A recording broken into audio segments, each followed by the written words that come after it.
Millions of Americans were shocked Monday night by a leaked draft of a Supreme Court opinion to overturn Roe v.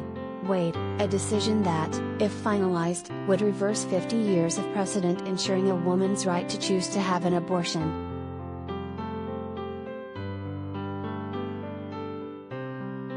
But that's not the only stunning attack on established constitutional rights in the court's draft majority opinion, first obtained by Politico.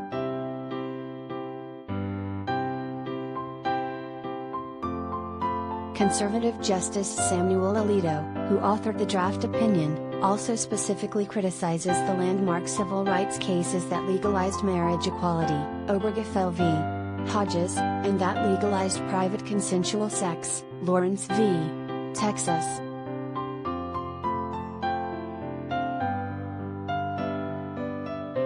Referencing those two cases, Alito eerily says that, like abortion rights, none of these rights has any claim to being deeply rooted in history.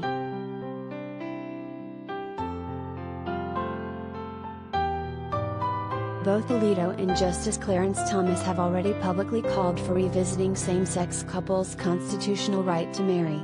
In October 2020, they described the court's 2015 decision on marriage equality as putting a novel constitutional right over the religious liberty interests explicitly protected in the First Amendment.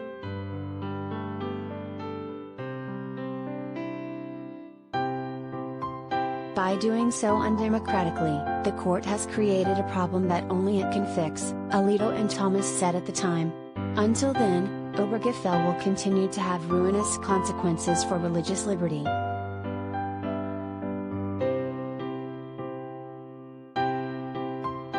That Alito is now tying his criticisms of marriage equality to an actual draft court opinion to overturn a 50-year precedent on abortion rights should be a blaring siren for anyone concerned about constitutionally protected LGBTQ rights.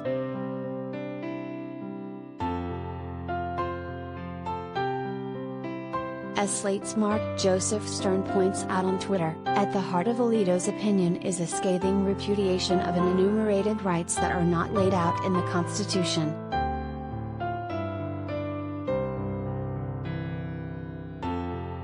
The Supreme Court may only protect these rights, Alito says, if they are deeply rooted in history. Abortion is not. Neither is same-sex marriage, Stern says.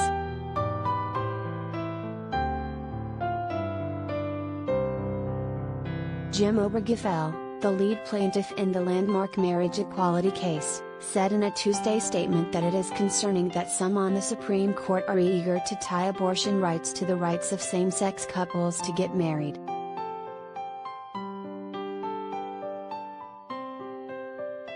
The sad part is in both these cases, 5 or 6 people will determine the law of the land and go against the vast majority of Ohioans and Americans who overwhelmingly support a woman's right to make her own health decisions and a couple's right to be married, said Obergefell, who is currently a candidate for an Ohio House seat.